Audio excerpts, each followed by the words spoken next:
Welcome to The Digital Chair by Salon Monster, a podcast for indie beauty pros and salon owners who'd rather be themselves than follow the rules. I'm your host, Liam, and this week we'll be talking with Bronwen Robinson about why feeling matters as much as shape, developing the eye behind every great haircut, and about reading clients before reaching for technique. I hope you enjoy it. I am here with Bronwen Robinson. Thank you very much for joining me today. Why don't you start off by just telling me a little bit about yourself or how you got your start in the industry? Yeah, that story is so old now. That's okay. I mean, it was a long time ago. My name's Bronwen Robinson, and I consider myself a veteran now. Like I don't even, people ask me how long I've been doing hair, and I'm like, long enough to just say I'm a veteran now. I hear you. And yet, I think my start with hair is a good example of sort of timing and hearing the right thing at the right time and being open, because it's not something I set out to do. I actually just fell upon it just because, like I said, someone said the right thing at the right time. And I didn't go to college my first year out of high school. I was all set to and decided, nah, I just want to party. You and me both. Yep. And I did. And I was like, well, this is going to be silly to waste a lot of money because I wanted to play. And the deal was to get a job. Okay. Yeah. Get a full-time job. It took me about a year to find a full-time job. I found that full-time job, hated it. Thought, oh my God, what am I going to do? But it was a good dose of reality. And I met a couple of hairdressers that knew I was miserable doing what I was doing. And that's all it took, was somebody saying, hey, have you ever thought about doing hair? And I had no, because I wasn't ever really inspired by anyone that had cut my hair, yet I was inspired by fashion. Yeah. Oh, you and me both. This is great. I love it. Go. Yeah. So that I was like, well, maybe that's an angle. Maybe that's an angle into fashion. And so, I went to school and figured out that I actually really love it. Nice. That's awesome. Oh, I love it. Yeah. I was working in retail because I thought selling clothes somehow was connected to the fashion industry. And I mean, I'm not even sure I would call it fashion adjacent. Yeah, I know. For me, I needed to quit that job. I hadn't had a haircut in a year. And I heard somebody at the bar of a restaurant my roommate worked at say the name of a salon I knew of. I didn't know anything about it. And I went up and I chatted him up, and he offered me a free haircut the next day. And I went for a haircut, and he said, why were you trying to get a free haircut at a bar?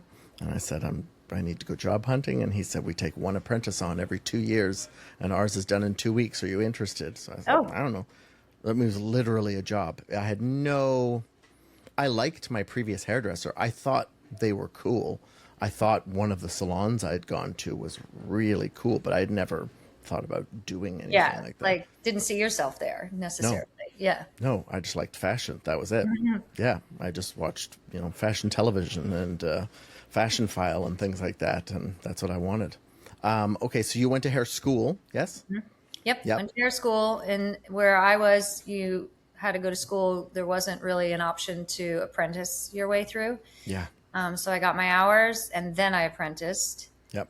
And that was in the 90s. So what was the great source at that time was TG Linea, Tony and Guy was really big. Yeah. Really and that was a lot of fun. And I worked with them for a long time. And that was my source for continuing education. Oh, that's awesome. Yeah. And they were hot. It was like, it was really hot in the early 90s. Oh, yeah. I mean, it feels to me like, at least from an outsider's perspective, before I was doing hair, I'd heard of Vidal Sassoon and I'd heard of Tony and Guy, and that was kind of the end. I mean, I'm sure I'd heard a couple of other names, but that was basically, there wasn't another place to me. So I remember when they first started opening up here, that was rock stars. They were the coolest people I'd ever seen. Yes. Okay. And you got to do continuing education with that, which must have been fantastic. Yep. And I think that's where I really cut my teeth with teaching others, like Yeah. beginning to teach others. It was, PK, but then it evolved. And then I was Yep. doing, I guess, platform work at the time. Yeah. And I'm like, I was in North Carolina at the time, Hmm. but then I was grabbing onto wherever they would go. Like, oh, Atlanta, great. Let's go to Atlanta. Like, oh, DC, great. Let's go to DC. Oh, New York, great. I've been trying to go to New York. And so I like kept inching my way farther and farther. And then, yeah, I worked for a number of years. I became a partner in a salon, but there was like five of us and the owner. Okay. And I learned a lot from that. Yep. And then I had, I was okay, a partner, I'm making money, I'm an educator, I bought a house, I bought a car, and I was like, this is it? Right. And I wasn't done. I Yeah. was not done. And I still hadn't reached that connection to fashion that I wanted. Yeah. I hear And you. so Yeah. I felt like I had done the undergrad Hmm. learnings for our craft, and I decided I needed to take the plunge and go to grad school. Yeah. And so that meant moving to New York. Okay. Cool. You did it. That Hmm. always feels like the real deal. I know it doesn't Hmm. end up being that for everybody, but it certainly feels like it. So, what happened when you got there? Were you working behind the chair in New York as well?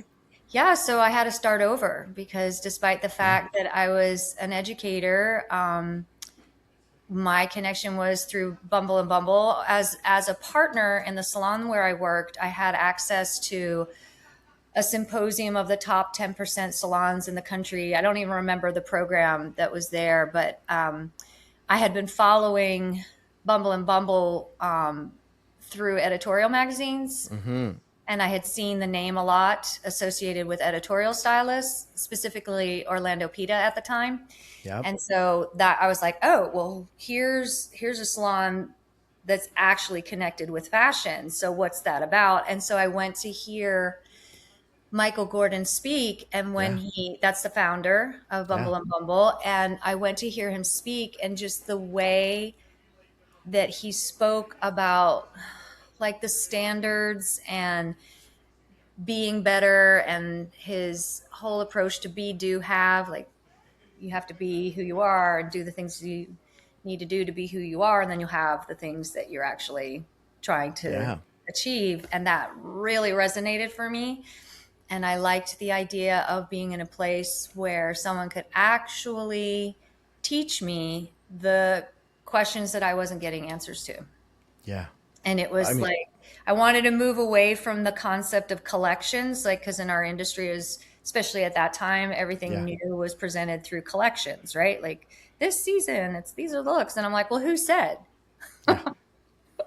Who Do I have to, decided that? how do I sell that to somebody? Yeah. Yeah, when that doesn't look good on everyone. But No. like who said that was cool? So I wanted to be amongst the people that were deciding what looked good. And it was not Yeah. through a collection. It goes No. way beyond that. So, did you go to like, was it a Bumble Academy that was in New No, York? Is there that were no academies. what? So, what was going on? So, No, I had to where were start over people? as an apprentice. Okay. Amazing. Yeah. Because I know it always sounds like when I started to get into razor cutting, Hmm. I started to notice each of the different people that I started to get drawn towards. Over time, I realized, oh, did everybody learn how to razor cut at Bumble? Like, is Yeah. that what happened? Did is every cool person I've met from this one place? I even had a chat with somebody. I was in New Orleans last year at Bayou Saint Blonde, which is the Left Brain Group's thing, and Love, I was love.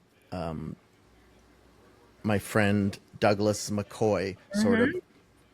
took me along and introduced me to people, and I started to realize, oh, I'm meeting a bunch of people that all came from this one place. And we had a chat. I don't know if it's going to happen.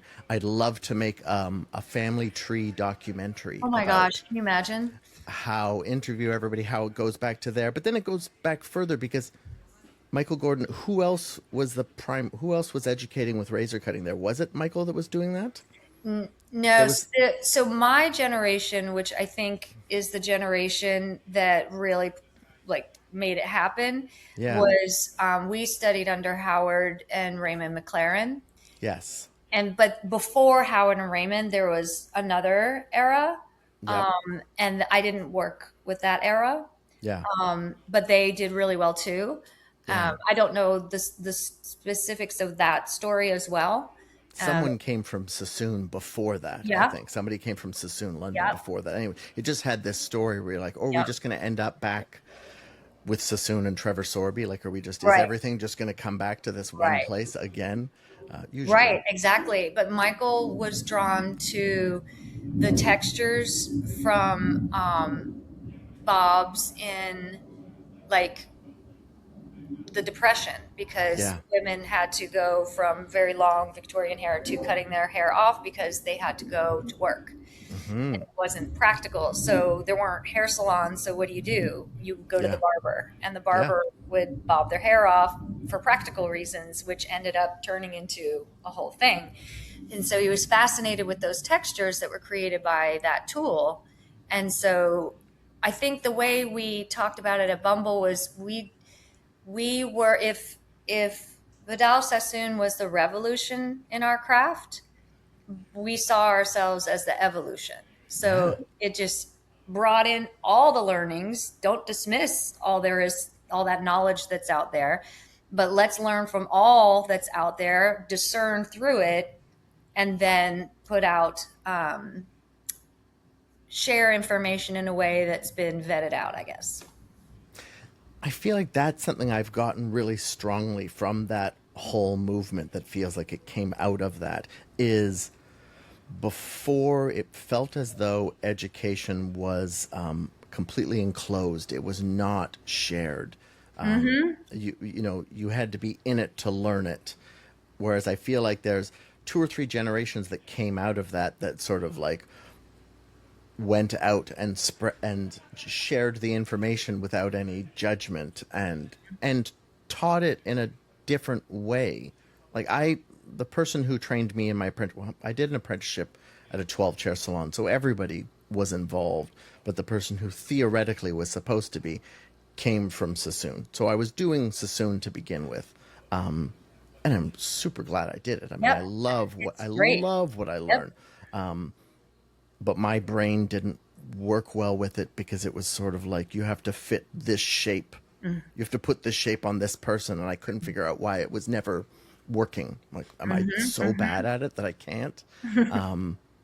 Whereas I feel like after that, there was this door that opened where it's like, okay, you don't have to force this Right. shape onto everyone. Right. Oh my gosh, Did I can so relate to that experience. I can Yeah, remember trying to cut the perfect graduated bob, right? And you're like, I've got the 45, I'm doing it yes, perfect. And you're like killing yourself to make it perfect. And then you get to the end and you're like, but I don't like how it looks. no, So there was no. like a gap. There's something missing. But I just assumed it was skill though. Right. Like Yeah. it took 5, maybe 10 years to start to realize skill was involved, especially experience, not just skill specifically, but like repetition and having done something wrong enough times to start understanding you can't do that on that texture of hair or that shape. So at what point did you so you started educating at a certain point, Yeah. right? Well, and I want to touch on that, like just that experience. Yeah, no, no, no. I'll talk about that Again, all day. because I think the way that I kind of put it into words, like that kind of, I'm trying to make it perfect, but two things. One, I think people, in my experience of teaching, kind of fall into either one of two camps. They either fall into the being comfortable with visual Hmm. first, or they tend Yes. to tend to be comfortable with technical first. And I think what I hear is that struggle with okay, I'm doing the technical, but I don't like it. So like I need something with the visual, and it sounds like you felt this pull toward the visual. Yeah. And I think to master our craft, you need to be well versed in both. Yeah.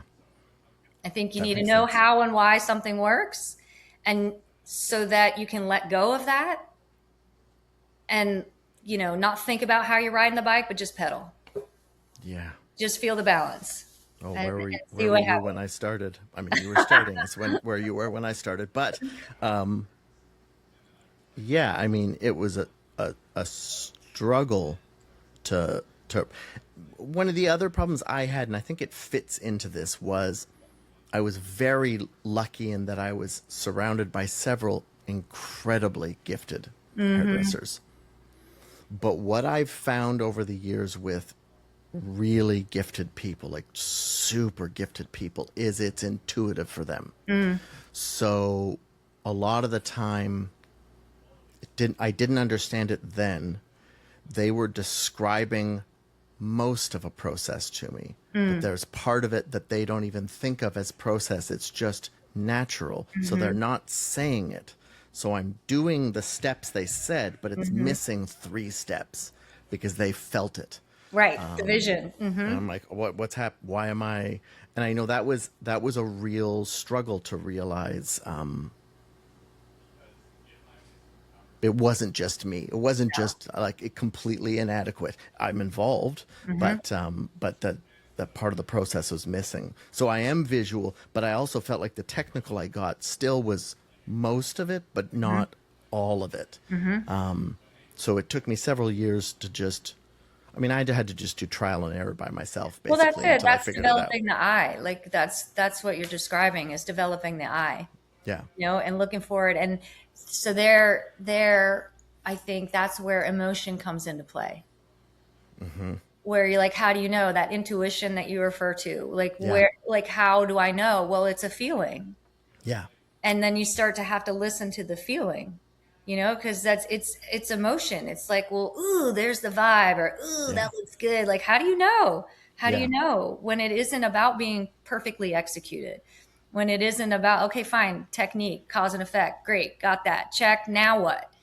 You gotta like let go, and you have to like vibe it out. And that's why Yeah. references are so great, because references give you a window into someone else's frame of mind or perspective, right? Yeah. They're such great tools for communicating. And with that, with references, something is evoked. There's like Yes. a little feeling that's evoked that can influence your choices throughout that entire haircut. Yeah. Like Awesome. the little choices, like you don't even know. You wouldn't even be able to, like you said, you wouldn't even be able to necessarily put it into words. But if we really pay attention to the individual, and we're really open to, like bringing in the ideas and the references and the feeling, and what's the vibe? Like, is it, you know, um, I don't know, like, are we feeling something? Like pick any reference, just pick one. Just pick like just any icon, any reference on the top of your head. I know Well, I'm I putting you mean, on the spot because I was. yeah, the How first about reference Chrissy to. Turlington? How about Oh, Chrissy that's a Turlington? great one. Yes. How about Chrissy Yes. Turlington, or even like any '90s supermodel like Linda? But each one would have a slightly different Yeah. feel, right? And our Kate Moss feels a That's a little like very specific feel. rebellious, and there's a texture there. So there's like a feeling that's evoked. Or you could go Mm-hmm. farther past. You could go Twiggy. You could Mm-hmm. go something more current, Sabrina Carpenter. And Mm-hmm. so any of these references, you're like, huh, okay, that gives me some information. That gives me information. Like Sabrina Carpenter, it's soft. It's a curtain Yeah. bang, but wow, that curtain bang can look a lot of different ways. Yes. So what's her definition of it, or what's his definition of it? Yeah. So like bringing in the emotion is something that I don't think gets talked about a lot. No. I actually just recorded a video 3 days ago, just a short one, and it was about consultations. Hmm. And I know I did not. My success in the hair industry did not come from technical talent. Not that I didn't get good at doing it, but that's not why I was successful. Over time, you're talking about that. What do they want to look like? How do they want to feel? The feeling was the thing for me. What is this? I wanted to make sure everyone left feeling better with them when they arrived. So, with what they're telling me about how they want to look, what feeling are they describing to me? How can I make them feel like that person? You're not going to look like the person. No Mm-hmm. one's going to look like some other person. Mm-hmm. But that's not really what they're telling you most of the time, is it? I mean, they really No. are describing how they want to feel out in the world, and it might not be that exact haircut. Mm-hmm. Yeah, we got to read between the lines. Yeah, Mm-hmm. yeah.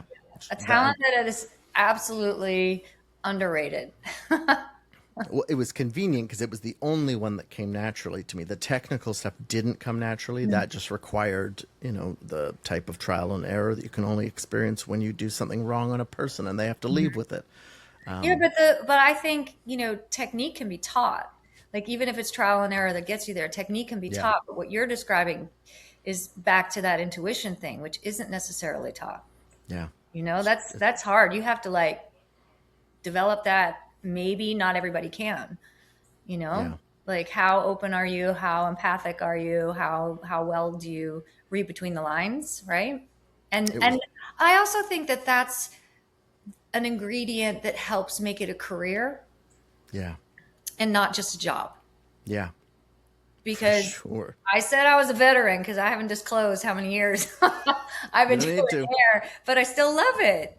Yeah, yeah. And I Oh think no, I adore it. how do you make it new every day? Like you have to tap into something that's new with Yeah, each person, even if you've been doing their hair for 2 decades. yep, There's still they change, you change, times change, styles change, yep. textures, hair textures certainly change on the same person. Yes, yes. Even when I'm trying to replicate the same look for Hmm. years on end, it isn't. Hmm. I mean, it might be similar. It Hmm. might be in the family of that look, but it changes. You know, I can replicate if I need to, but most of my guests, I'm lucky, are sort of used to it's going to transition slowly. It's going to Yeah. weave in and out of things. Yeah. Yeah, it's Yeah. And the empath thing you talked about, I mean, it was torturous at first because I was required to say yes to everyone and try and do things. There was no way I was going to Mhm. succeed at. It was going to be terrible. But over time, once I learned how to sort of control the situation better, it can be quite helpful. Definitely. Yeah. Yeah, that's interesting too. Like there's this play what you just said about being told. Like I think there when we're young hairdressers or new to the craft, we're there's gathering information, but you're still the one that's it's your responsibility as a stylist to kind of conduct the show. Yep. And so, yes, we need the information. We want to find out where their perspective is, what they're looking for, what their past experience has been, what has been a good haircut in their mind versus a bad haircut, what they love, what they hate, and to help guide you to what's going to happen in the chair that day. And yet, they don't dictate how. Yeah. And I think young stylists can sometimes, from my observation, and from my own experience, past experience, you are sometimes taking too much direction from the client Yeah. rather than interpreting that information and then, okay, well, here's how I see Yeah. that we can best create something today. Does that make sense? Totally. And it's no good for both of you Yeah. because another thing I was talking about with that little video I did and with somebody I was interviewing yesterday was that neither of you feels comfortable when you're Right. not able to feel like you're in control of the situation, right? Like it's no one's enjoying the hesitant, tentative, I Yeah. hope I know what I'm doing person. Right. I'm not enjoying it. There's no way they're having a good time while I hold scissors with a lack of confidence and sweat Hmm. coming down. Hmm. That can't be an enjoyable experience. Hmm. Yeah. Yep. And I guess then just to be devil's advocate, I think there's also times where it's okay to admit that, well, let's experiment with this. Yes. Let's try this. I heard that today, even with color, a color consultation that I was involved with my colleague because I don't do color, and the colorist was like, admitting, she's like, okay, I'm a little nervous about this, but we're going to try it, and I feel like that's Oh, I honest. like that. Well, Yeah. that still has a sense of control to it. And I don't Yeah. even mean in the negative way, but just Right. in that I'm owning this feeling. We're Hmm. going to do it together. Yep. You're allowed to say, I changed my mind, but Yep. I'm saying, yeah, I'm a little uncomfortable, but I'm also excited to Yes, step into this exactly. mild discomfort where all the good stuff is, anyways. Exactly. And another, when it comes to cutting, and there's that moment where we might be like, let's change it up, or let's try something new, or it's a new client, something that I try to make sure that I get across is like, this is not your last haircut, right? Yes. Like, let's try this. And Yeah, I know more than one haircut. I So do. let's see what works. Yeah. And you let me know. We're gonna see what happens, and we're gonna see how it grows in, and we're gonna talk about it again, right? And if you need something in between, then let me know, because I can make an adjustment, and I'm not afraid of that. Like I think that's a way of owning ownership as well. Like, we're, like you said, we're doing this together, and it's not, let me take some of the fear out of it so we can experiment, because you Yes. you do want a different look. So, okay, we can go here, or we can go here to get to here, right? Like Yes. we can set up, and that's a great way to build trust. It's a great way to build trust, and clients are like, oh yeah, it's not my last haircut. Yeah. That's amazing. Yeah. Even when you're telling someone, I'm not sure I 100% know how to do what you're saying, you're still building that trust and confidence. It's amazing. How did you? I'm mildly jealous that I don't get to be 20 something and learning to do hair right now, or 11 teen or whatever I was. That I didn't get to learn from somebody like you. At what point, how did you hone this skill for educating? Because you seem to get everything I'm putting down here intimately. Yeah, I mean, like anything, I think it's cumulative. Sure. And I have two younger brothers, and I was the oldest. Okay. Yes. All right. Yep. So there's probably something there. Yep. It's not involved. Yeah. You have to be responsible, whatever. I was in Yeah. charge, whatever that means. So then maybe there was something there. And I think the other key ingredient to that, like, cumulative process is insatiable curiosity. Yeah. Insatiable curiosity. Like, once I started cosmetology school and we got our little hands in the mannequins, and I can remember doing, the finger waves, pin curls, all that, and going home and my hands hurt. Right. Like, my hands hurt. I was like, I Yeah. didn't even know I had muscles there. Hmm. Right? My hands hurt, and I was like, ooh, but like, I could do it. Yeah. And I thought, cool, what are we going to do tomorrow?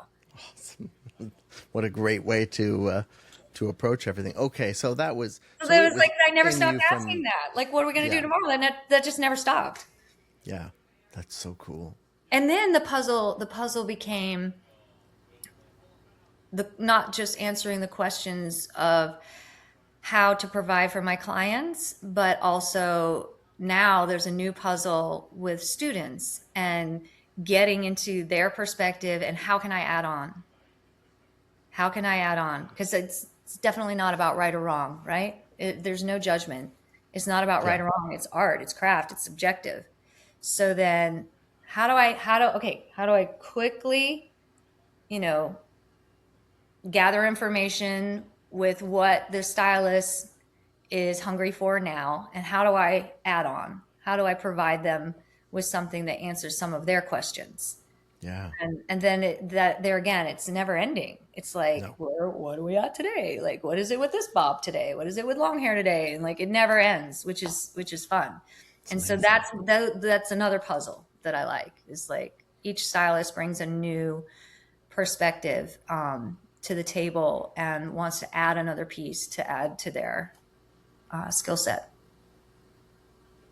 It's so cool. Did you have mentors that helped you Oh along yeah, with this educating side oh of yeah, things? I without mean, it. very few people it's not like there's a teacher's college for hair. Hmm. There's a few organizations or product companies over the years that have been particularly good at teaching people how to teach, but they're few and far between. It's not like it was all over the place. Hmm.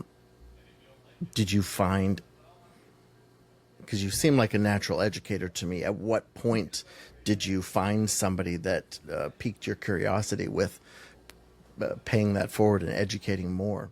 Yeah. I think, there's been so many people Yeah, that I've gleaned that's amazing. knowledge from. There were the salons that I worked at, when I first started for that level of, Yep.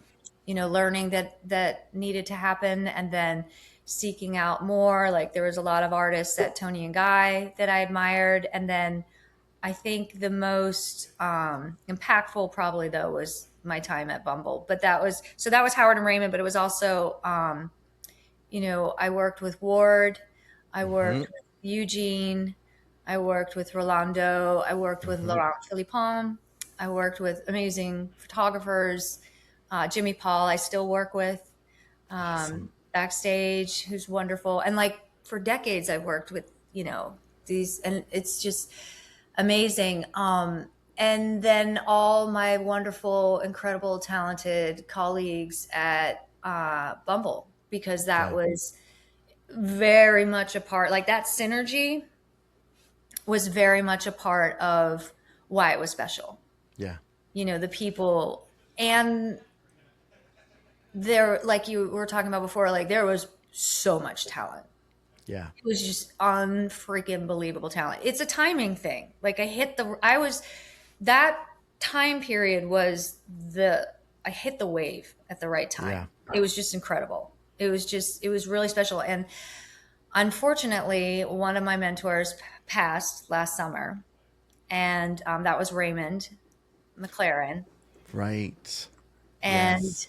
you know, there wasn't a big to do about that, which was a little sad. And yet, some of my colleagues, uh, Josh, kind of put the word out and said, "Hey, let's just do our own thing in honor of Yeah. Raymond, our mentor." And I have to say, I have to admit that I was apprehensive to go. And the reason why I was apprehensive is because it had been so long that, over time you wonder, like, am I looking at that time period with rose colored glasses? Yeah. Like it Yeah. felt extremely magical.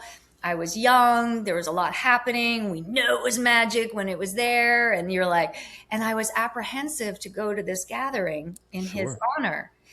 But I was like, no, I have, let's go.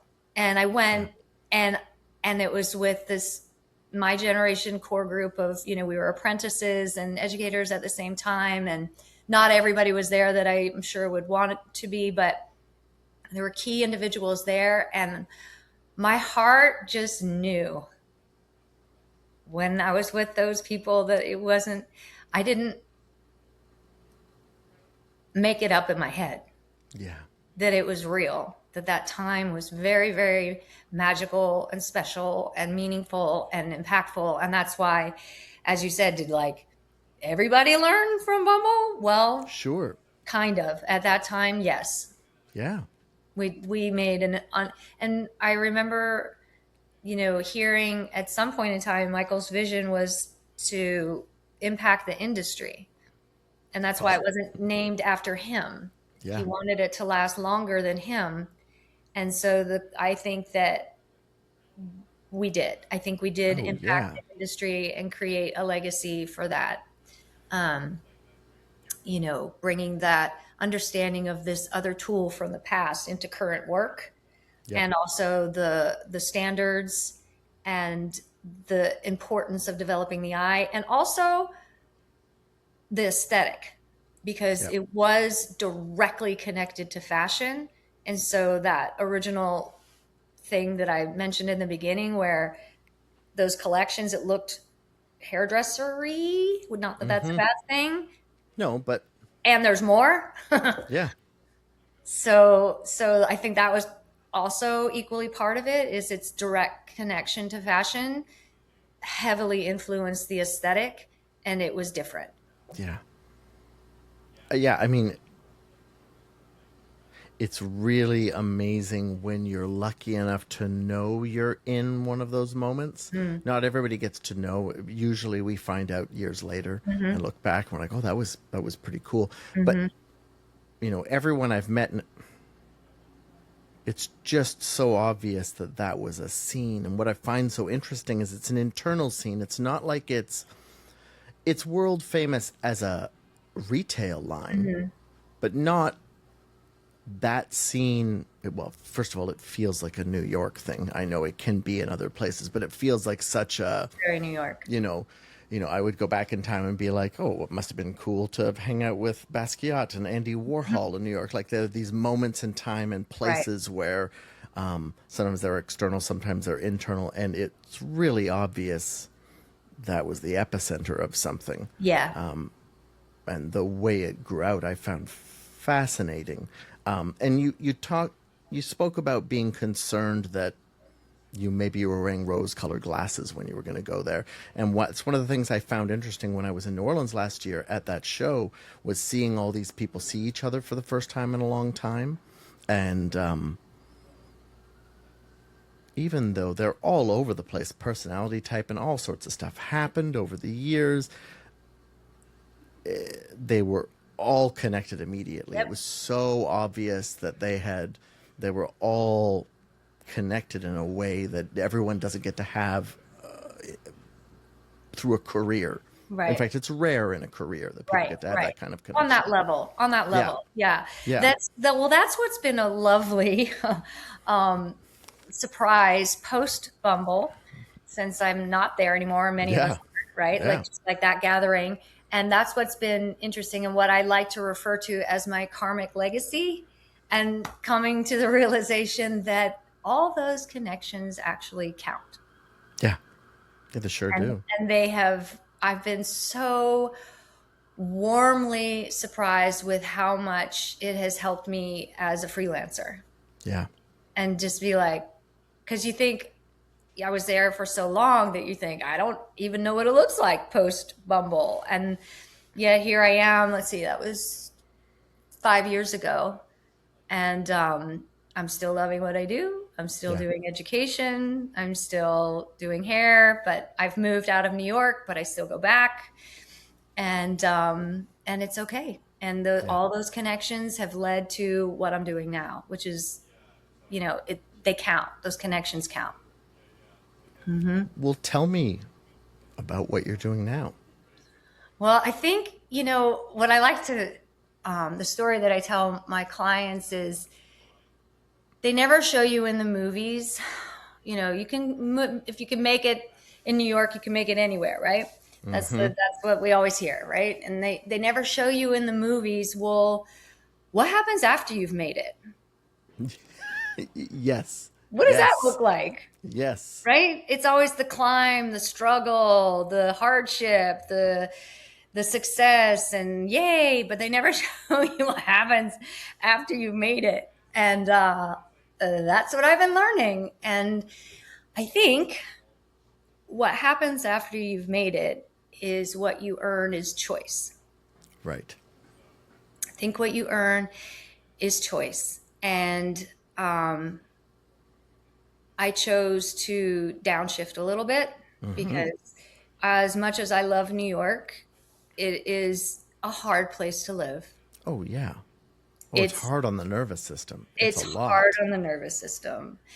It's hard on just, pure energy, the amount you absorb and you have to protect. And it's just, I love it. And it's hard to sustain, Mm-hmm. and it takes a beating on you, and it's outrageously expensive, which Mm-hmm. just gets you kind of caught in this loop. Um, so I recognized for my health and my sanity, I needed to downshift. And it was just time. So I Yeah. moved. I moved to. I live in South Carolina now, but I work Okay. in Savannah, Georgia, at a Okay. salon, Melrose and McQueen, which is phenomenal. I can't even believe that I've been able to find such an eclectic salon of talented stylists that I feel at home. That's so Their great. original, yeah, it's amazing, and their original location is out of Atlanta. So there happens to be this offshoot in Savannah that actually was a result of COVID. So, Interesting. yep, yep. But thank goodness it's there, and I love it. It's great. And then I still go back and forth to New York to take care of clients in New York, and also just to. I love New York, so it keeps Sure. me connected. Plus, my friends are there. Like so many of my friends are there, and I like dipping a toe because I work at Sweet Caroline in Mm-hmm. Soho, which is colleagues that I worked with at Bumble. Phenomenal, phenomenal editorial colorists. So Lena Ott is the owner, and then I work with Travis, and there's just, I mean, and Aura.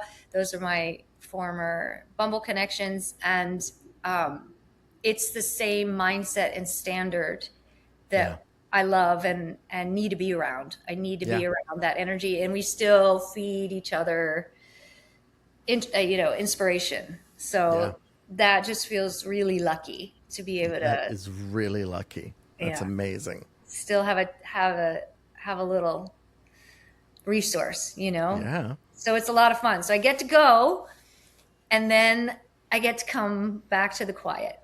Oh, so nice. So nice. Yeah. Yeah. Good job.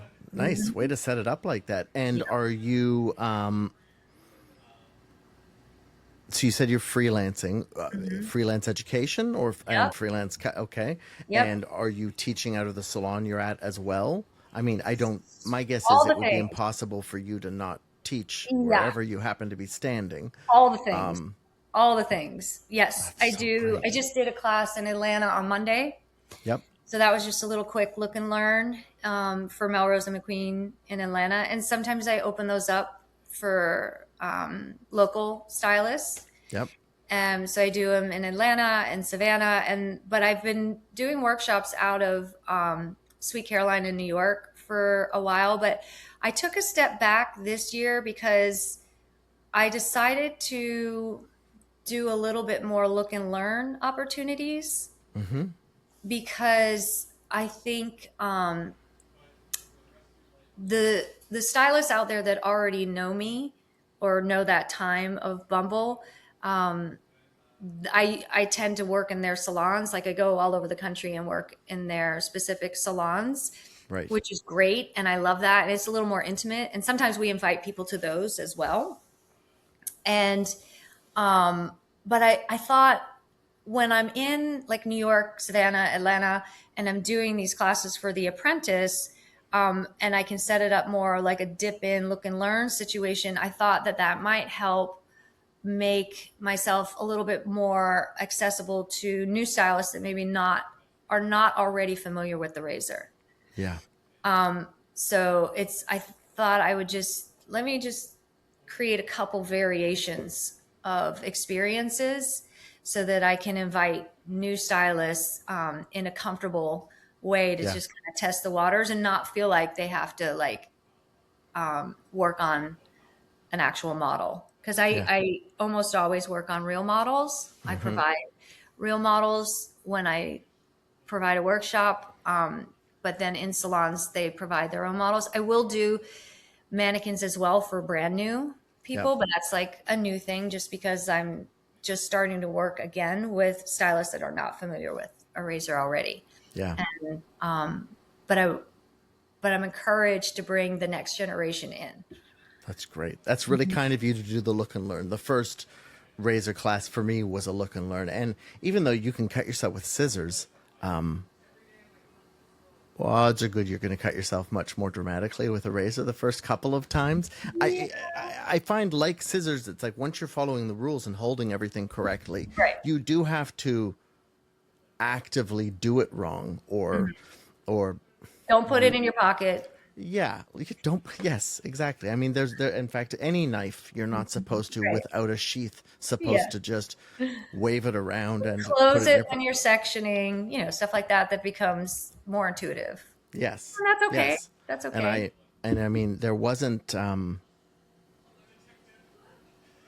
it was education. Like, there's been some great things that came out of COVID with education and Mm, some less good things. mm, There's probably too much online education and a bunch of it's probably not particularly good. mm. But at the same time, so I'm in Vancouver in Canada, and it used to be you could go to a hair show and learn a little bit, maybe if it didn't get canceled because not enough people went.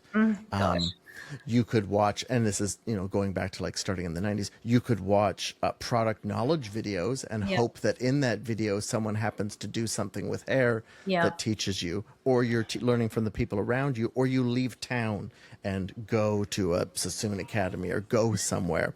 And Which is time so, and investment and yeah, and I mean, my first razor class, I mean, I think it was 2018. And it wasn't even till then. It's not like I used it for the majority of my career at all. I went down to Portland, and Jane Matthews was oh teaching. yes, I we're think it was her. friends. It might have been. Oh, okay, love it. Yeah, Hmm. it might have been her first class outside of her salon. I can't remember. I feel like it might have been her first non salon Oh class, yes, we and it work was together. We've worked together for you. We're friends. We're yeah. like she's amazing. Oh, We support each other immensely. It's great. that's awesome. Yeah, Hmm. she definitely changed my life just in a look and learn class where she did 3 heads of hair, and there was a way in which she taught. It was a combination of fabulous technical skill, but the the ability to describe the feel, Yes. the stuff that she was just intuitively Yeah. understanding, but she also described it.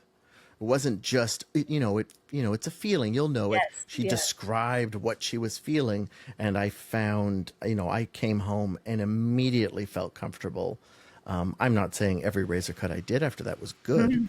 but But it does it. It's inspiring, and like you said, the language yeah. and it taps into that feeling again. Like what's not Mm, everything is literal, you know. no. What do you evoke? And she's so colorful and animated, and she makes. I think what I love about Jane is I think she has a great ability to put people at ease too.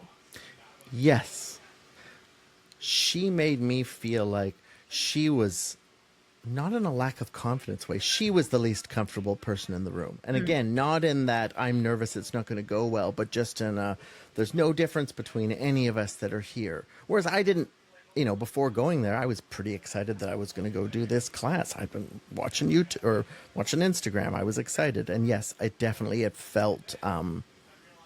felt like a peer and Hmm. not a student She's in that very moment. It was disarming. great. It's It was great. great. Hmm. Loved it. Agreed. But yeah, the razor was life altering. I found it similar to when I first got comfortable with cutting curly hair, Mm. in that I had spent the first several years being told by people, don't Oh cut yeah. too much, God. don't Always don't. layer curly hair, Mhm. you're going to create the ledge, all this don't. And then after a few years of trial and error, I realized no one's doing enough. Mm. You're so Scared. nervous, you're stopping That's right. beforehand, and you keep creating a triangle because Yep. you don't want to do anything. Yep. If you actually just cut a truckload of hair off, Right. they would have the curly hair that they want to Oh have. my gosh, Um, that hits such a good point. Like I didn't like teaching from a place of fear rather than teaching from a place of, all the don'ts don't tell you what to look for. Well, what do I want to see? Like yes. what am I aiming for? How do I know when it's right? Like what am I, what do I want to see? And that's where like why you do clean sections so you can see it and it's not a mystery. Like I don't want to guess. No, I don't want to no. guess and I don't want to be afraid to I don't want to be afraid. I don't want to guess and I don't want to be afraid. And so when I teach, what I like to do is build safeties. Yeah. Oh, I build safeties. So we give a little elbow room to, okay, well, what happens if we undercut this? Okay, so then you twist it down and tuck it away and push the hair over. And then you're like, could we afford to collapse that there? And then you're like, yeah, like, okay, then we do it. Right. So there's all these little safeties that you can do. And there's also using the head shape like over direction instead of killing yourself to get the perfect angle with that curtain bang that wraps around the head shape. Okay, well, if you use over direction, guess what? It's actually going to wrap around the head shape. I'm so glad you said over direction. It's the word that was in my head. Was like, when did people stop saying over direction? It's like that's a solvable problem. There was Yeah. a word that existed for a long time to show you how not to cut that too short. Over directed. And Mhm. yeah, same thing. With fringes, no one taught me anything about fringes. Mm. Not one thing. The only thing I was taught was that I probably should try and not do them because it clearly doesn't go well very Oh, often that's so with the people sad. around me. And I kept saying, doesn't anybody have like a set of rules or like if you Mm. do this, then this? And all Yeah. I saw was people sort of point cutting and hoping for the best. Oh my gosh. And it took, again, for me, it took years to get to that place where I was like, oh, this is not that hard. This is not that frightening. It's So not hard. where did you answer some of your questions? How did you get some of your questions answered? Did you have mentors as well, or was it? I definitely had mentors, but the best mentors I had was at the wrong point in my life. Oh, I got you. It was at the wrong point in my life, especially so I like 2 years ago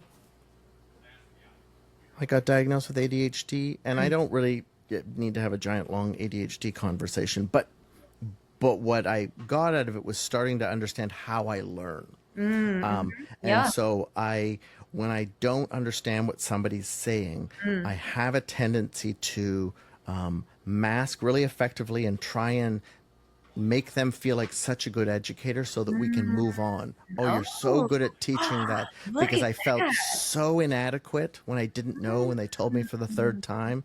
I would just turn it around, make them feel like the world's greatest educator, and not do it. So I missed a lot of opportunities with the people I was around because I didn't know how to say that I didn't know how to describe why I didn't understand what they were talking about. I was also left-handed.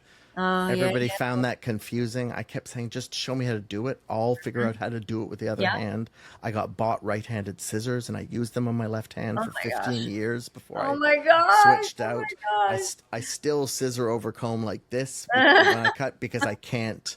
I had to do that to keep the Mm. blades. Anyways, it's just a series of Yeah. things that didn't go well and my inability to express it in a Mm. way that I felt safe. So I That's real. missed the boat on a bunch of incredibly That's talented. Now, real. what I got from them service, I got from them Mhm. give the best scalp massage of your life. You'll steal Mhm. everyone's clients because everyone's somebody Mhm. else's client, anyways. And give I them a good got, experience. yeah, Mhm. don't turn them away from the mirror unless you're doing barber haircuts. Mhm. You know, greet them the minute they walk in the door because salons feel really cool and people feel intimidated. That I could do, and that sort of dragged me for 10 or 15 years into figuring out how to figure it out myself. Well, that's great. You still wanted to. Yeah. Well, yeah. Yes. Oh, I loved when someone leaves. I mean, there's just for me nothing better than when you make someone feel great and Mm. they're happy and you can just tell that they're Mhm. having a moment they don't get to have all the time. That is the greatest drug in the world to me. So Yes. I found that a bit addictive and chased Yes. that dragon incessantly. Yes. Well, we get a lot of instant gratification, which is really nice. Yes. Yeah. We get a lot of instant gratification, and I love that we still interact with humans. Absolutely. That I found was so fascinating in COVID. There was what you would have been in New York, yes, at the Yeah. time. Yeah, so Yeah. like, when you're in places where there were like serious lockdowns, Hmm. several months goes by and suddenly I'm the only person that has touched this person Hmm. in Right. however many months and even for like 2 years. Yep. I felt honored to get to be that person for people. It was Yep. great. I Yep. love Oh this yeah, job for it that. came extremely poignant how valuable that human contact is. Yeah. especially during and post COVID. I Yeah. actually got out of New York. It was part of the segue ending up coming to South Carolina. Like, Okay. 'cause we were at ground zero, I mean, Yeah, you were. where it started, and as I soon was as we watching it. got right, and as soon as we got clearance to be able to leave, I packed up. We were out of there. We came down to Beaufort, South Carolina, because my parents. That's what brought me down here. Is my parents have a winter home here, Yeah. and I was like, "We're out. Yes. No, no, Peace. no. We are out." And so I spent 100 days here before I had to go back, and that was the beginning of like, oh yeah, there's another Sure. option. I saw those freezer trucks rolling into New York at one point because they were running out of space in morgues. And I was like, oof, Oh okay. yeah, yeah, yeah, I'm gonna go home. yeah. Mm-hmm. Yeah. Well, I feel very lucky that you got the education that you did and that you get to educate now. But in my, the stuff that happened for me and the education I missed out on doesn't bother me. It makes me happy to get to participate in other people finding great education, knowing that it's okay if they don't understand. I see so many more people that have systems and techniques and just effective ways to teach different brains and teach different types of people. Right. It feels like one of the most exciting times in our industry as far as being able to seek out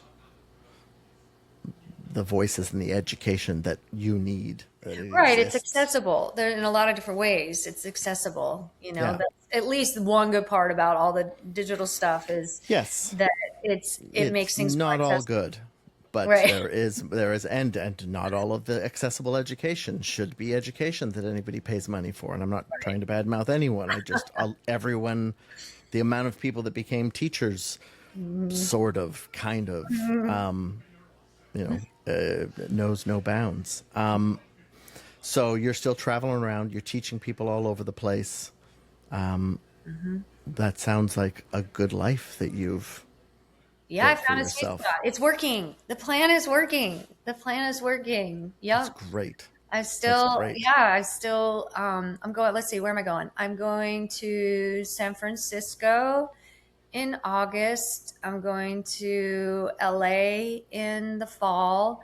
Um, there's a salon that I work with out of Maryland that we're going to actually create a class for them in New York. They want to come Okay. to New York, and so I'm like, yeah, let's do our own class. And my friend and Nico, who is also a former Bumble educator, we teach together a lot.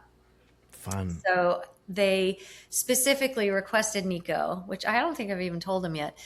So we have to plan a class for for this particular salon, and I think I'm gonna pull in. I'm gonna see if Rolando's available too because he's wonderful at coaching people through finishing styling. And when I'm in New York, and he comes to a lot of my workshops and ends up helping me finish the hair because once you're talking about it for an hour and a half and it's like you get tunnel vision and it's nice to Oh yeah. see and he wants to get his hands on it, right? Like he's been watching it for an hour and a half and he's like, okay, great, now it's my turn. And it's such a great collaboration. So I'm going to create a class so that we can get all those nice forces together and do a customized class for my friends from Maryland. So yeah, like that's what's great about being freelance is I can do so much customization. Yeah. How Like what cool do we is need to that? work on this time? And what do you guys feel like? Do you want to do styling? Do you want to do cutting? Do we need to do basic? Do we need to do advanced? Do we want to do like anything? It's great. Like there's not a set curriculum, but we can extract from all that knowledge and direct it to the different levels of talent in the salon. And yeah, so we can do it all different ways. It's great. I love Yeah. it. What a great way to get to learn. I Yeah. love that. Mhm.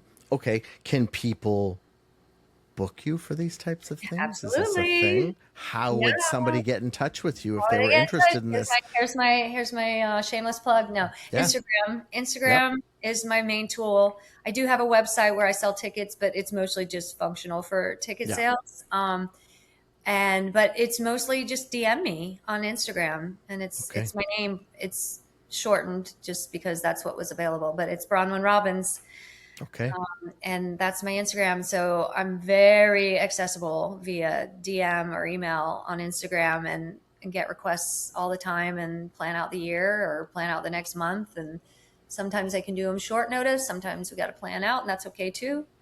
But yeah, and I love crafting these classes for different needs. And I always create inspirational slides Hmm. as a stepping point, and then we do a demo, and then we do hands-on. It can be, I like to max out. Sweet spot is 6 people for hands-on. Sure. Sometimes I can do 8, like that's Yeah. probably the max, but 6 is a sweet spot. So sometimes what we'll do is 2 rounds and have half the people for the first round, half the people for a second round. But yeah, like we do styling, we do cutting, and it doesn't have to be razor. No, A lot of times it's a I love combo. it. Yep. So Oh, it's very, which maybe that seems like, oh my God, there's so many choices. Well, that's why you got to have a conversation. You yes. reach out and you start with a conversation, I'm and then sure you can narrow it I'll down ask the right questions to figure out what you really yeah, need. what you need to help you fill the gaps. That's awesome. I love it. Thank you so much for doing this. This My is a pleasure. super treat. Um, Likewise. well, I look forward to hearing what that New York class looks like, Yeah. and hopefully we can do this again sometime. Thanks, Liam. It was a Thanks, pleasure. Bronwyn. It really was. Thank you. Bye.